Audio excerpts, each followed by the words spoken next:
लगा लो, होगा दूर अंधेरा।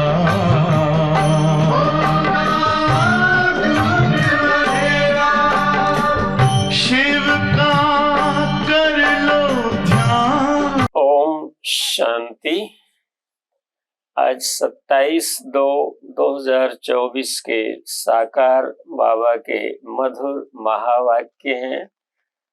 आज बाबा ने कहा, मीठे बच्चे सदा बाप की याद का चिंतन और ज्ञान का विचार सागर मंथन करो तो नई नई पॉइंट्स निकलती रहेंगी और खुशी में रहेंगे। प्रश्न है, इस ड्रामा में सबसे बड़े से बड़ी कमाल किसकी है और क्यों? उत्तर है, पहला पॉइंट, सबसे बड़ी कमाल है शिव बाबा की, क्योंकि वह तुम्हें सेकंड में परी ज्यादा बना देते हैं।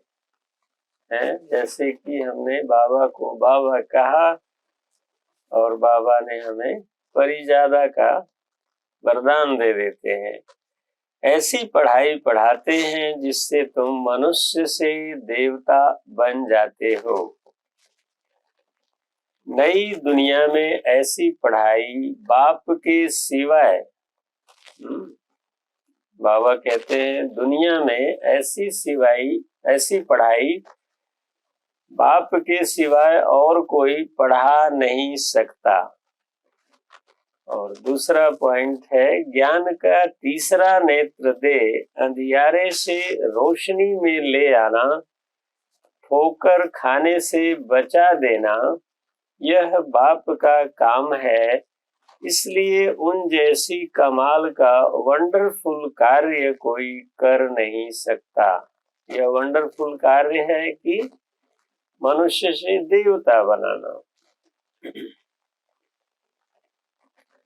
ओम शांति। रूहानी बाप रोज रोज बच्चों को समझाते हैं और बच्चे अपने को आत्मा समझ बाप से सुनते हैं।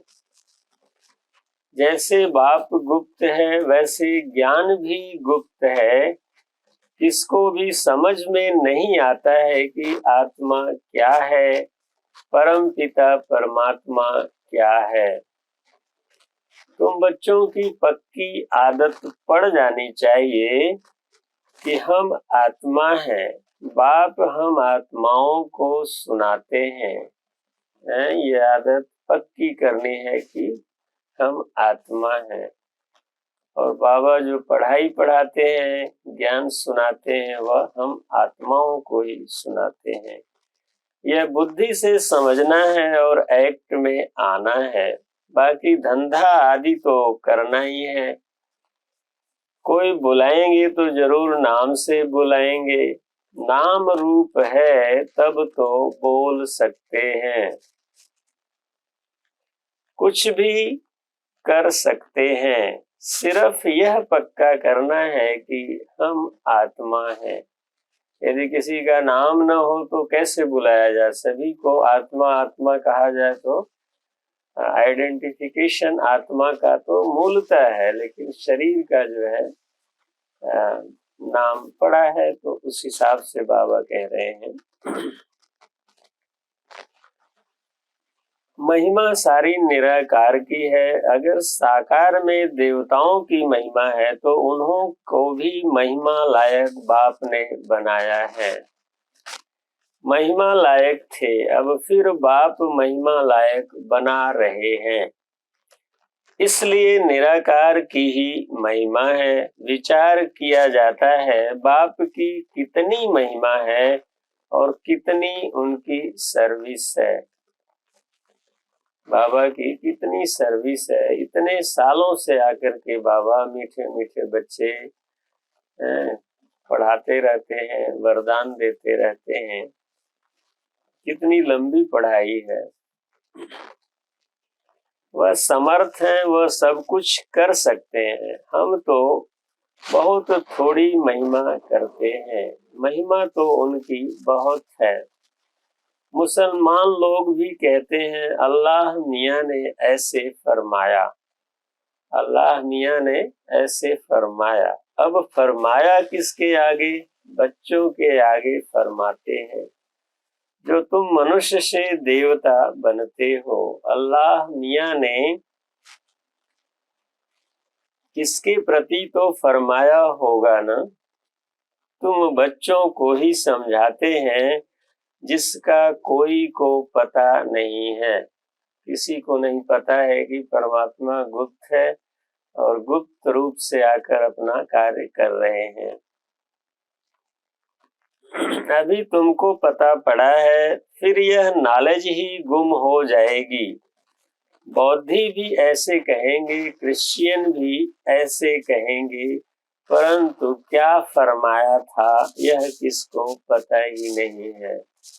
फरमान क्या दिया आकर के यह किसको नहीं पता है। कोई भी अपने को मनुष्य से देवता बनाने की प्रैक्टिस नहीं करता है। भले लोग दिव्य गुणों की धारणा करते हैं, दिव्य गुणों की धारणा करने के लिए जो कुछ भी यम नियम जप तप करते हैं, लेकिन मनुष्य से देवता बनने की पढ़ाई है ऐसा किसी ने डिक्लेरेशन नहीं किया है सिवाय बाबा के। बाप तुम बच्चों को अलफ और बे समझा रहे हैं। आत्मा को बाप की याद भूल नहीं सकती। आत्मा को परमात्मा बाप की याद कैसे भूल सकती है? आत्मा अविनाशी है तो याद भी अविनाशी रहती है। बाप भी अविनाशी है। गाते हैं अल्लाह मियाँ ने ऐसे कहा था, परंतु वह कौन है, क्या कहते थे, यह कुछ भी नहीं जानते। अल्लाह मियाँ को ठीक कर भीतर में कह दिया है तो जानेंगे फिर क्यों, है ना। अल्लाह मियाँ को ठीक कर भीतर में, जैसे परमात्मा सर्वव्यापी कह दिया, तो जब परमात्मा सब में है तो उसको कैसे जाना जा सकता है? किस किस चीज को जानेंगे हम? किस एक चीज को जानने से परमात्मा का वह स्वरूप ही बस हमारे सामने आता है, जो कॉम्प्रिहेंसिव स्वरूप परमात्मा का है वो नहीं सामने आता है। भक्ति करते हैं तो भक्ति के मार्ग अलग होते हैं। ज्ञान जब सुनते हैं तो ज्ञान के मार्ग में थोड़ा और मॉडिफिकेशन हो जाता है। भक्ति मार्ग में प्रार्थना करते हैं। अब तुम समझते हो जो भी आते हैं उनको सतो रजो तमो में आना ही है। क्राइस्ट बौद्ध जो आते हैं उनके पीछे सबको उतरना है, चढ़ने की बात नहीं है।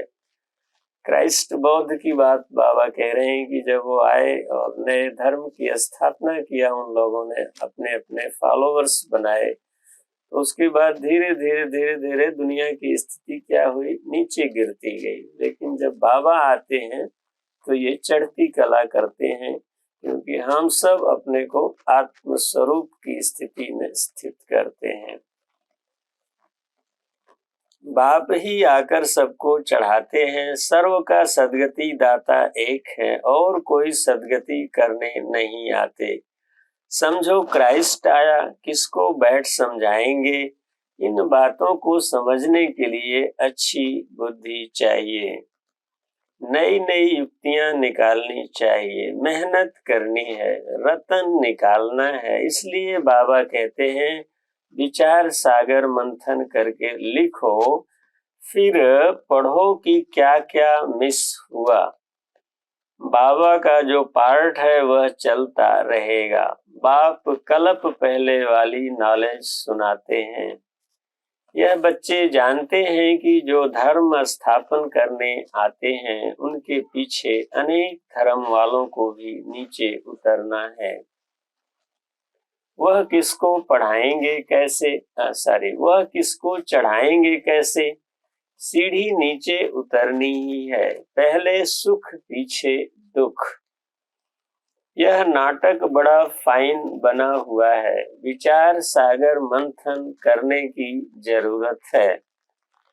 वह कोई की सदगति करने नहीं आते, वह आते हैं धर्म स्थापन करने।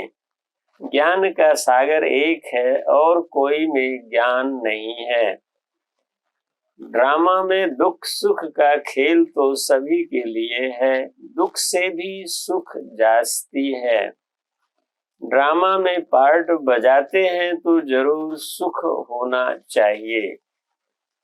बाप दुख थोड़े ही स्थापन करेंगे। अगर भगवान आते हैं, जैसी लोग कल्पना करते हैं कि गॉड्स आते हैं, तो नई दुनिया की स्थापना, सुख की दुनिया की स्थापना करते हैं। पुरानी दुनिया ऑटोमेटिक हो जाती है।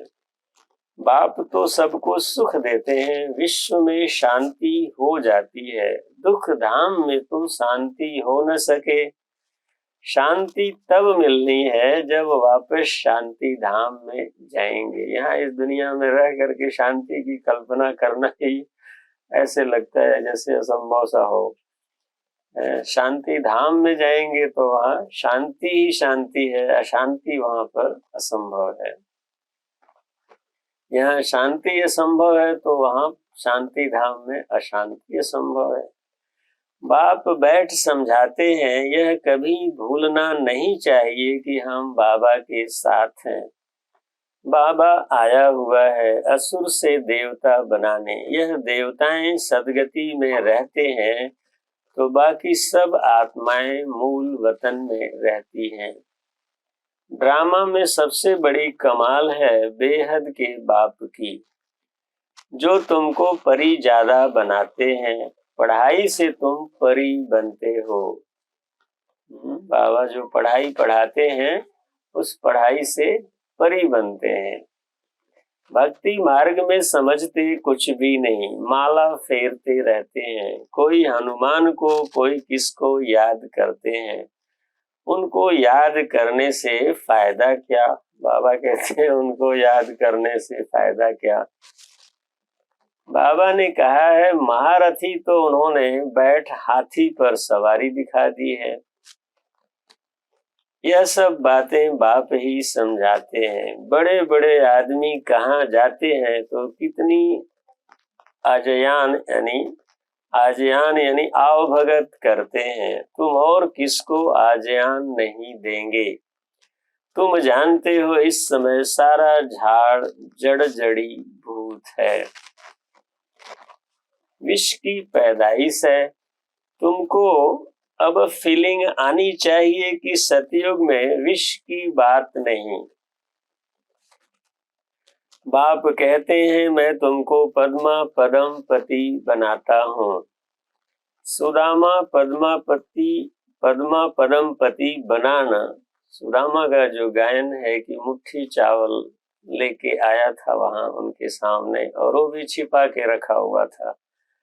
तो उस मुट्ठी चावल का अर्थ यह है इस दुनिया की सब अपने लिए ही करते हैं। बाप कहते हैं इस पढ़ाई से तुम कितने ऊंच बनते हो। वह गीता सब सुनते पढ़ते हैं।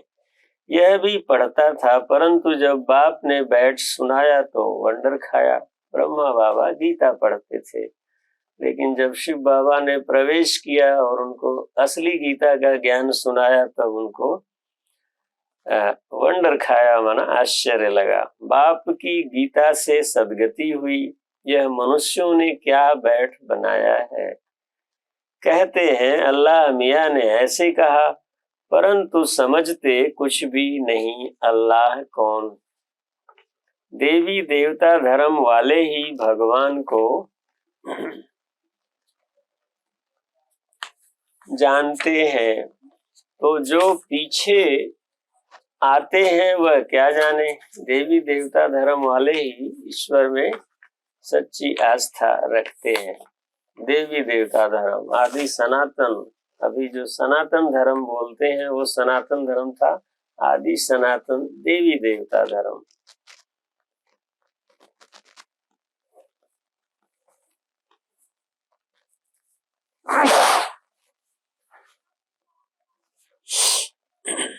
सर्वशास्त्रमयी शिरोमणि गीता ही रांग कर दी है, तो बाकी फिर शास्त्रों में क्या होगा। गीता को बाबा महत्व देते हैं सर्वशास्त्रमयी शिरोमणि।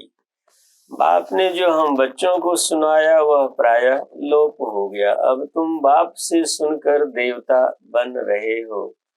पुरानी दुनिया का हिसाब तो सबको चुकतू करना है, फिर आत्मा पवित्र बन जाती है।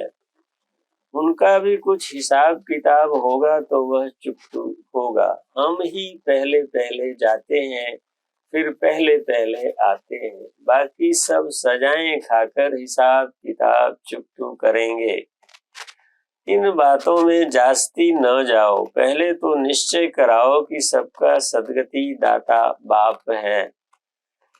टीचर गुरु भी वह एक ही बाप है। वह है अशरीरी। उस आत्मा में कितना ज्ञान है।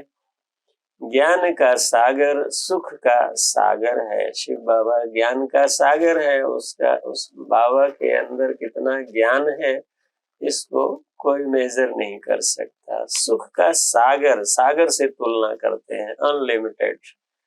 कितनी उनकी महिमा है वह भी आत्मा, वह भी एक आत्मा है, लेकिन किसी दूसरी आत्माओं को ज्ञान का सागर सुख का सागर नहीं कहा जा सकता, पर परमात्मा की ये महिमा है। आत्मा ही आकर शरीर में प्रवेश करती है। सिवाय परम पिता परमात्मा के तो कोई आत्मा की महिमा कर नहीं सकते। और सब शरीरधारियों की आत्मा में ही और सब शरीरधारियों की महिमा करेंगे। यह है सुप्रीम आत्मा। बगैर शरीर आत्मा की महिमा सिवाय एक निराकार बाप के कोई की हो नहीं सकती। आत्मा में ही ज्ञान के संस्कार हैं। बाप में कितने ज्ञान के संस्कार हैं। प्यार का सागर, ज्ञान का सागर, क्या यह आत्मा की महिमा है? कोई मनुष्य की यह महिमा हो न सके। श्री कृष्ण सतयुग का पहला नंबर प्रिंस है। बाप ही आकर बच्चों को वर्षा देते हैं, इसलिए उनकी महिमा गाई जाती है। शिव जयंती हीरे तुल्य है। धर्म स्थापक आते हैं, क्या करते हैं? समझो क्राइस्ट आया, उस समय क्रिश्चियन तो है नहीं, किसको क्या नॉलेज देंगे? करके कहेंगे अच्छी चलन चलो। यह तो बहुत मनुष्य समझाते रहते हैं, बाकी सदगति की नॉलेज कोई दे न सके। उनको अपना अपना पार्ट मिला हुआ है।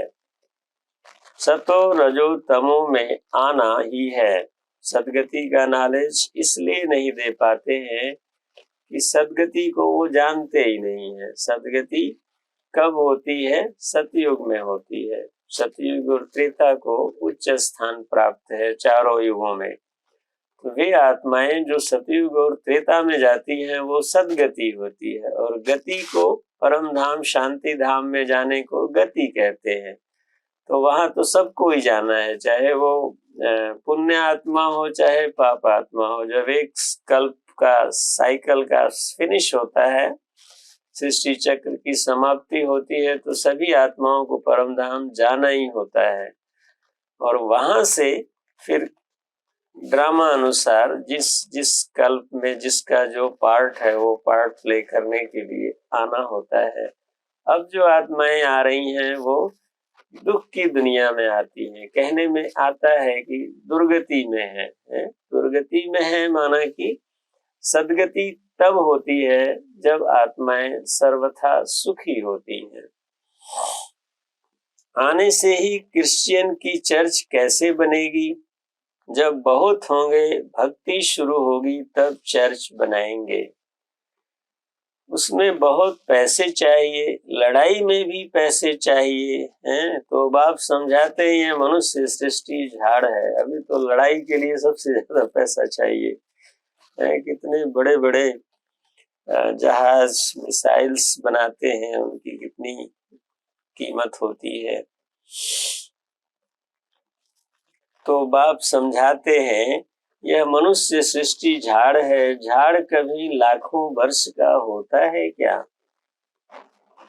हिसाब नहीं बनता। बाप कहते हैं, हे बच्चे, तुम कितने बेसमझ बन गए थे, अभी तुम समझदार बनते हो, पहले से ही तैयार होकर आते हो राज्य करने। वह तो अकेले आते हैं, फिर बाद में वृद्धि होती है।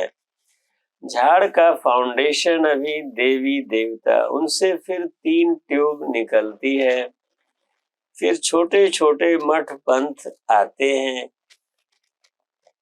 वृद्धि होती है, फिर उनकी कुछ महिमा हो जाती है। झाड़ का फाउंडेशन क्या है? देवी देवता धर्म। फिर उसके बाद जो 3 ट्यूब निकलती है वो बौद्धि, इस्लामी, बौद्धि और क्रिश्चियन, ये 3 ट्यूब बाबा ने नाम दिया। बाकी आगे और इनका होता है ऑफशूट, और दूसरे रिलीजन आ जाते हैं। फिर छोटे छोटे मठ पंथ आते हैं, वृद्धि होती है, फिर उनकी कुछ महिमा हो जाती है, परंतु फायदा कुछ भी नहीं। जितने भी धर्म स्थापक होते हैं या धर्म स्थापना होती है, तो धर्म की भी महिमा होती है, तो धर्म स्थापक की होती है, तो फॉलोअर्स की भी कुछ महिमा हो जाती है जो अच्छे कार्य करते हैं। लेकिन बाबा कहते हैं उससे फायदा कुछ भी नहीं, सबको नीचे आना ही है। तुमको अभी सारी नॉलेज मिल रही है। कहते हैं गॉड इज नॉलेजफुल, परंतु नॉलेज क्या है यह किसको मालूम नहीं है। तुमको अभी नॉलेज मिल रही है, भाग्यशाली रथ तो जरूर चाहिए। बाप साधारण तन में आते हैं तब यह भाग्यशाली बनते हैं। ब्रह्मा बाबा ने जब शिव बाबा ने प्रवेश किया तब वो भाग्यशाली बने, इसके पहले तो वो भी साधारण आत्मा थे, भक्ति पूजा करते थे, जैसे लोग करते थे वैसे वो भी करते थे, तो थे साधारण। लेकिन जब शिव बाबा ने प्रवेश किया तब वो भाग्यशाली बने। सतयुग में सब पद्मा पदम भाग्यशाली हैं। अब तुमको ज्ञान का तीसरा नेत्र मिलता है, जिससे तुम लक्ष्मी नारायण जैसे बनते हो। ज्ञान तो एक ही बार मिलता है। भक्ति में तो धक्के खाते हैं, अंधियारा है। ज्ञान है दिन, दिन में धक्के नहीं खाते। बाप कहते हैं भल घर में गीता पाठशाला खोलो। बहुत ऐसे हैं जो कहते हैं हम तो नहीं उठाते, दूसरों के लिए जगह देते हैं, यह भी अच्छा। ऐसे कई लोग हैं जो गीता पाठशाला के लिए स्थान दे देते हैं, खुद तो वो ज्ञान में नहीं चलते हैं, लेकिन दूसरों का कल्याण करने के निमित्त बन जाते हैं, स्थान मिल जाता है तो लोग आते हैं वहां और ज्ञान स्नान करते हैं। तो उसके लिए बाबा ने कहा यह भी अच्छा है। यहाँ बहुत साइलेंस होनी चाहिए। देखिए साइलेंस की दुनिया, बाबा ने शांति धाम की जो बात की वहाँ कंप्लीट साइलेंस है, कंप्लीट स्टिलनेस है, पर यहाँ पॉसिबल ही नहीं है। यह है होलीएस्ट ऑफ होली क्लास, जहाँ शांति में तुम बाप को याद करते हो। हमको अब शांति धाम जाना है, इसलिए बाप को बहुत प्यार से याद करना है। सतयुग में 21 जन्म के लिए तुम सुख शांति दोनों पाते हो। बेहद का बाप है, बेहद का वर्षा देने वाला, तो ऐसे बाप को फॉलो करना चाहिए। अहंकार नहीं आना चाहिए, वह गिरा देता है। बहुत धैर्यवत अवस्था चाहिए, हठ नहीं चाहिए। बाबा कहते हैं कि बहुत पेशेंस होना चाहिए, हठ नहीं करना चाहिए। देह अभिमान को हठ कहा जाता है। हठ का मतलब है यही सही है, मैं जो कह रहा हूँ वही ठीक है, मैं ही ठीक हूँ, ये सब हठ धर्मिता कहा जाता है। बहुत मीठा बनना है। देवताएं कितने मीठे हैं, कितनी कशिश होती है। बाप तुमको ऐसा बनाते हैं, तो ऐसे बाप को कितना याद करना चाहिए। तो बच्चों को यह बातें बार बार सिमरण कर हर्षित होना चाहिए। इनको तो निश्चय है कि हम शरीर छोड़ यह लक्ष्मी नारायण बनेंगे। एम ऑब्जेक्ट का चित्र पहले पहले देखना चाहिए। वह तो पढ़ाने वाले देहधारी टीचर होते हैं। यहाँ पढ़ाने वाला निराकार बाप है जो आत्माओं को पढ़ाते हैं। यह चिंतन करने से ही खुशी होती है। इनको यह नशा रहता होगा कि ब्रह्मा सो विष्णु, विष्णु सो ब्रह्मा कैसे बनते हैं। यह वंडरफुल बातें तुम ही सुनकर धारण कर फिर सुनाते हो। बाप तो सबको विश्व का मालिक बनाते हैं, बाकी यह समझ सकते हैं कि राजाई के लायक कौन कौन बनेंगे। बाप का फर्ज है बच्चों को ऊंचा उठाना। बाप सबको विश्व का मालिक बनाते हैं। बाप कहते हैं मैं विश्व का मालिक नहीं बनता हूँ। बाप इस मुख द्वारा बैठ नॉलेज सुनाते हैं। आकाशवाणी कहते हैं परंतु अर्थ नहीं समझते। सच्ची आकाशवाणी तो यह है जो बाप ऊपर से आकर इस गौ मुख द्वारा सुनाते हैं। इस मुख द्वारा वाणी निकलती है, उसे आकाशवाणी कहते हैं। बच्चे बहुत मीठे होते हैं। देखो बाबा का आज बहुत प्यार हो रहा है बच्चों पर। बच्चे बहुत मीठे होते हैं। कहते हैं बाबा आज टोली खिलाओ। झझी, बहुत टोली बच्चे, झझी कहते हैं बहुत को। टोली बच्चे, अच्छे बच्चे कहेंगे हम बच्चे भी हैं तो हम सर्वेंट भी हैं। बाबा को बहुत खुशी होती है बच्चों को देखकर। बच्चे जानते हैं समय बहुत थोड़ा है।